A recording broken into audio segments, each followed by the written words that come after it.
Alright, so how y'all doing boys? Hope you're doing well. Now in today's video, going to be using another unit which I haven't used in a long time. Honestly, I was so happy when this unit came out because he is by far my favorite sin. We are of course talking about the Purgatory Barn here. He's by far my favorite sin, and before his release, we pretty much hadn't had a good barn in pretty much the entire game, other than the coin shop barn, which even then wasn't overly dominant upon release, and pretty much the only time you see him nowadays is in the 4v4 mode, and that's because of his snatch ability. But here he is, Purgatory Barn. I remember watching the live stream and just being absolutely blown away. I knew if we were going to get a barn, he had to be just the most broken thing, and here he is. Till this day, still probably the third best vest in the game. But if you guys don't know what the barn does, the first card here inflicts detonate damage equal to 21% of the hero's max HP on all enemies, sorry. The second card here applies an effect on all allies which restores 50% of diminished HP at the start of allies' turn for 3 turns and increase max HP by 30%. Honestly, the 50% of diminished HP, with just how tanky the team is with the Excalibur Arthur in the front of the Twiggo backline, that effect is absurd. The amount of health you can just regenerate in a turn is broken. Jumping over to the ultimate here, which we do have 6/6, inflicts rupture damage, which it does only get at once you get the ultimate 2/6/6. Inflicts rupture damage equal to 45% of the hero's max HP on all enemies. The passive here, for every time the hero's ultimate move gauge orb fills by 1 orb from using moves, skills, rank ups, the hero's max HP increases by 8% up to 5 times for 3 turns and removes all stat decrease effects from self. So these past 2 videos, I feel like I've just not been able to speak. I don't know why that is. Who knows what's happening to me. The Holy Relic here increases the hero's max HP by 15% each time an ally dies. So especially since getting this, I know pretty much the best backline support in the game is the Festival Zeldris. With just how many debuff teams there are and the sheer amount of CC he is a great pick. But this barn as well, coming out, into the front, being able to get that extra 15% instantly from the Holy Relic, and I feel just as one of the best one-on-one units. If you can just start getting the merge from, get the gift card, you get the ultimate, you one-tap the team. There's been a lot of times where I've had just people completely turn around matches with a backline barn coming to the front. But jumping over to the gear here, we are rocking the HP defense set, and then jumping over to the closet, pretty much fully invested. I don't know why. Do I actually have any crit pieces for barn? Okay.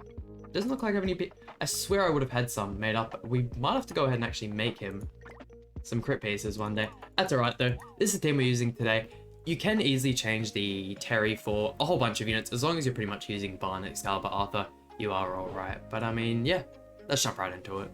And I know Barn probably is going to be the main boy of the showcase, but right actually before recording this video, I went ahead and made myself a Terry HP defense set. Nothing super crazy, I wanted to do it, and I haven't used Terry in a hot minute, so I wanted to get a video out with using him, and I figured this would be the perfect opportunity. Here we go, first opponent, and we are just shy of 300,000 CC. I mean, I feel like we aren't going to be out CCing a crazy amount of people in this video, but once again, you don't really need to. The amount of tankiness you have, the second you start getting your stuff up, you will be fine. Let's go for the gift and nameless dance. This is pretty much going to be the main play we go for, and then whilst trying to rush the barn ultimate, if you can build up your Terry Holy Relic, which is for every time you use the card. I think it's a 10 or 20%. I will actually wait for it to come back to our turn for me to read out the Holy Relic. But honestly, one of the best Holy Relics, just in terms of how it's built, and I feel how it affects the character.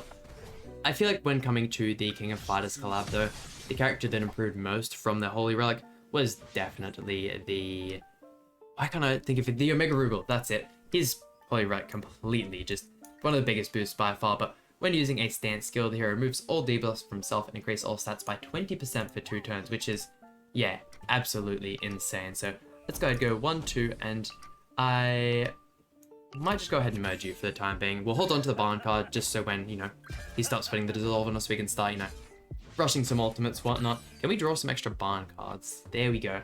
Exactly what we want to see. Do also get an extra gift card for when we can rush the ultimate, but this is the first time I've actually used barn. I feel probably since the Festival King released, so seeing how well he does here. How much counter damage can we get with the Terry as well? Yeah, a little bit less, but having him on the HP defense set, I feel is definitely the way to go. Let's see, let's go ahead and merge you two, throw that one out, and we might as well, I feel if we could have buff removal on this team as well, that'd be just absurd what we could do. I mean, yeah, why not? We'll just chuck this into Meliodas. Just game that tad bit weaker. Probably should have put up a Nameless Dance and not... I was gonna say we probably should have put up a Nameless Dance in all honesty, but Barn just completely tore... I mean, if we had used the gift card before that, I feel like the increase in HP he got, we could have just completely wiped everyone. Now I'm torn up between, do I actually go ahead and use the Barn ultimate and get like a crazy amount of damage? Because I do also want to show off the Terry ultimate, obviously. Will this even kill anyone here? Yeah, look. Don't get me wrong, there has been quite a few units released since Barn's like initial, you know, time being meta and whatnot, and King definitely, you know, helped kind of stabilize the game. Before King, if you weren't using this team, you just weren't going to win. That's just the way it worked. But let's see, chucking up the gift, we only have 3/5 of his passive activated, which are the grey buffs, but let's see what we can do with the ultimate here. 2 million, I'm guessing? I mean, pretty close, that's for sure. Chucking out the Terry ultimate there. I doubt this will kill Meliodas. We do still have the 2 stacks, I believe. I mean, hey, that's still some pretty nice damage. Honestly, if everyone was on the field there, been some clean damage, but having the Meliodas actually have his ultimate here is a real scary. Gonna go ahead and remove all the buffs. So we about to get just completely turned on by Trader Melee. I can pretty much guarantee that's right back to full health. Oh no, okay. Damn. Fairly low ult level Melee. Let's go ahead, let's go 1, 2, and... yeah, let's chuck out the Heart Crusher, why not? Might actually be able to kill in this turn if he ends up doing the absurd amount of damage that he did 2 turns ago. Yeah, look at that. I don't know why they made this man as powerful as, but I'm so glad they did. And I'm so glad they gave Barn the justice he deserved, because we pretty much went like, when did Barn release? Was it like 1.5 years? I think it might have been, but pretty much up until this point, like I said earlier on in the video, we pretty much had no good Barn units, and like, especially for global, like on the JP version, Coin Shop Barn was definitely a lot more relevant for a lot longer. On the global version, he was kind of what, like the first or second unit, and then just no one really paid an awful lot of attention to him. Like, no one really invested into him either, because we all knew we weren't getting any good Barns. Like, I suppose some of them are viable in certain activities way back, like towards Global's release. You could use the blue Barn for stuff like the red demon. I mean, even now, I suppose you can use him for the hell version, but I don't know, it just doesn't really seem too worth it. Let's see though, we will go ahead and use the Heart Crusher just because we have it left over. I'll go for this here. Next time we will end up procking another gift card, so that will also get us the extra card draw from the merger there. Look at that, level 1 Heart Crusher cards doing that much damage, and like, still haven't fully maxed out his passive. Man is so insanely fun, and so glad. I can't get over just how well they built this man. Let's see though, counter damage from Terry. Nothing too crazy, we only have one of his actual Holy Relic effects procced. And yeah, even like that, tanking from Meliodas AoE cards, don't get me wrong, he hasn't got like a whole bunch from his passive. Why? Oh, okay, no, never mind. The counter effects and then the Hell Lifesteal comes in afterwards. Okay, I was gonna be like, wow, why did he just go back to full health? I was almost shell-shocked there. Let's see, we will go ahead and proc you. Do I really need anything else? I might just chuck this up just for the sake of it, just so we can keep building Terry. I mean, at this point, if he can't kill Barn, I just win the game. And it's like, if he goes ahead and actually kills Terry or Arthur, I feel like losing Arthur just due to the fact we'd lose his passive, we'd probably end up losing a little bit more damage, but if he ends up killing Terry, we're just going to gain more damage from having more max HP from the Barn Holy Relic, so really helpful. And look at that, level 1 counter there from Terry. We've only good like thrown out 2 cards, and he's still doing some pretty decent damage. Granted, they were both crits, but now let's see. Look, doesn't even have to have the Nameless Dance card, and he's still tanking great. I feel like having the ult control on this team as well, just from like the Terry single target card, just more things just to make the team insanely broken. Like before Terry's release, honestly, my favorite unit to run in like that third kind of slot was the Red Eastern. Being able to remove debuffs, also nice and casual, 1.3 million there. Being able to remove debuffs and also remove enemy ultimate gauge was just huge. And I suppose that probably is one benefit from us not having any units drop this week. I am mainly talking about the Valentine's Day Molescula. Is it does give us some time to actually go ahead and, you know, go back and revisit some of these older units. But let's see, I might go for this here in all honesty. We're just gonna hold on to the Dupin cards just so in case we draw any extra ones, we can get new mergers and whatnot. But getting the 2 Terry cards off right off the bat I feel like is going to be the play. And getting an extra one there, if he starts attacking into us after we get this third one up, we are going to do some real good damage, especially if we could have had this be a 2-star. Oh my god, you can really start to see Terry just completely pop off there. And don't know why he didn't attack twice there with Melon. Sorry about the cut, got interrupted, but okay, we are going to chuck up the Terry taunt there. Throw these two to the side and we will, although this doesn't rush the Terry ultimate, we're just going to go ahead and do it just for card draw's sake. I feel like we're doing a pretty good job here. Okay, so we've got the ultimate. We've got 3 stacks of the passive. We might actually go ahead and lose those first 2 once it rolls around back to our turn, but surely that along with the gift card and the AoE card, look at that. Real nice counter damage there. Ooh, I mean, Arthur's still tanking fairly well. He is getting attacked by pretty much the strongest unit in the game. Look at that. Terry still does like, what, a quarter of their HP in a single counter, and that's on a HP defense. So like, he can be doing way more if we decide to change the gear. Here we go though. Let's go 1, 2, and 3. I actually forget what ult level my Terry is. I think he's 3 out of 6 from memory. I probably should have checked that as well before we started the showcases. God damn, that is such good damage. First actual unit to have a Power Strike ultimate as well, and just shy of killing everyone, which is so unfortunate. If you hadn't have thrown out the attack disable, I easily would have gone for the Heart Crusher card and we could have finished everyone off there. I mean, hey, look, still real impressive damage. Like, once again, just saying, he is on a HP defense set, so definitely be seeing more damage. Although I would 100% recommend, if you are to build this Terry, oh my god, look at Arthur just absolutely tanking. If you are going to build Terry, please do build him on HP defense. Just with the team he goes in, how the unit works, so much more viable. But with those 2 cards there, should be able to finish everyone off. 3 for 3 so far, so hopefully we can manage to get a flawless video on this one.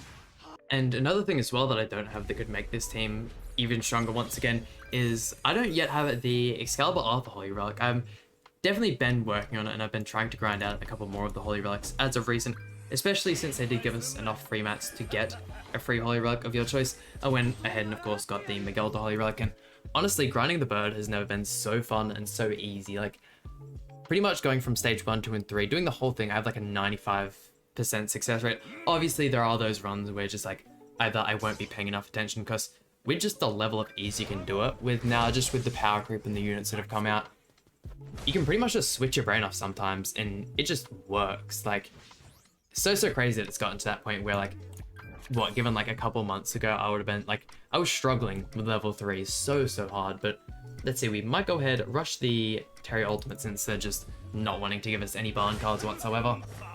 Throw out the weaker card into Chandler there just so he doesn't do a whole lot of damage back. And let's see, so we can still get 1 Holy Relic proc from the Terry because we do have one of his counters here, but if he decides to chuck out a King Shield, we might have a bit of trouble breaking it with the Terry Shield. Yeah, thought that was going to come up. Okay, I mean, we are pretty much forced to throw it out since we have Dissolver, otherwise we're just going to lose the ultimate. I'm going to go ahead and go like this here, put up the Nameless Dance. Hopefully we can get some gift cards and some Heart Crusher cards in this next turn so we can start rushing the barn, but let's see what kind of damage we can get from Terry here. Yeah, honestly, trying to get through like a full HP King Shield, especially on those high rarities, can definitely be a bit of a struggle, but finally drawing some barn cards. Can we... I feel like we can rush ultimate in this next turn, unless I've just completely counted that wrong. We'll go 1, 2, 3, 4. No, that'll be just shy, won't it? And he has the King ultimate as well. Don't get me wrong, we can remove the ultimate. But still, it's just so annoying. And he actually is attacking into a Nameless Dance after. I completely forgot about that as well. Damn, this team just synergizes so well. Like, don't get me wrong, we've had a lot stronger units come out since then. But it's still so good. Let's see, I definitely want to go for that there. I don't think I can actually break that, so I might just chuck up another taunt from Terry. That might be our best bet. Okay, so main goal or main objective at this turn at least is just surviving another turn. I don't think he's going to do a crazy amount of damage with the go through ultimate, just since the exclusivity of Halloween Gotha, it's very unlikely. People even have him sometimes, and that especially people have him 6/6. My Halloween Gotha is a 4/6 at this point in time, and that's only because I got extremely lucky on one of the more recent banners, which I was super glad. The banner in total, like I forget who the featured unit was that actually had Gotha in the banner, but I didn't get a crazy amount of them, but me getting 2 Gothas from that banner was beyond what I could have wanted. Let's see, whilst we actually have the gift card up, He doesn't have any counters up. I might just see if I can go full send and pray to God that we survive. What's the damage going to be looking like here? I mean, not too shabby if I do say so myself. Is that going to kill everyone? Yeah, wow. Even against king teams, Barn just prevails. And onto our final opponent, another King Kyo team. Okay, especially since we're getting out CC to that point, definitely going to be a scary match, and having the extra charge card from Arthur definitely doesn't help. I mean, this is pretty much the perfect counter pick to our team. If you want to get a little more into like what the perfect counter to Barn would be, I mean, instantly running King is a good example. Blue True Stick of Merlin is really good for countering Barn. Honestly, as well, if you use the, oh my god, we're pretty much going to die turn 1. Is there any way we can survive this? I mean, I think our best bet is actually going for double Barn card just to try and get like a tiny bit of lifesteal back from it. Or even, can we even break the shield? I think the extra damage he gets from using that first card. Yeah, look. Don't get me wrong, I've been like absolutely praising Barn this whole video, but this is what I mean when I say King was absolutely made to counter Barn. Even if he just has like Kyo AoE cards here, he should be able to pretty much finish everyone off. Maybe if you would have run the new Moleskin in this team, you could like, even just disabling the ignites. King just does so much damage there. It was a very fast final match, I'll definitely say that, but let's just wrap up the video. Also, I didn't even get to talk about at all the fact that Twiggo's Holy Relic has a taunt. If you like, you can easily use Twiggo in the front if you don't have someone like Barn, or, I mean, sorry, if you don't have someone like Terry or Kyo, but let's just wrap up the video. There we go, and that just about does it for today's video. Honestly, so good to bring out the boy Barn. Easily by far my favorite Sin, and probably my favorite 7 Deadly character as well. Other ones up there, probably Duracell. Actually, let's have a look. Let's have a look at the list. Barn, the Ludocell. I'm not too big a fan of the Margaret Ludocell. Escanor is pretty cool. I definitely like Sariel as well. I really like Sariel. Gary's definitely one of my favorite characters. Also Monspeet and Glocks. I don't know why I like his Glocks as much as I do. I feel like not a lot of people like Gloxinia. I don't even know why I like Gloxinia as much as I do, but I mean, that just about does it for today's video. Hope you guys enjoyed. Please hit the like button, subscribe. Really means a lot to me, and I'll see you guys for some more Grand Cross content.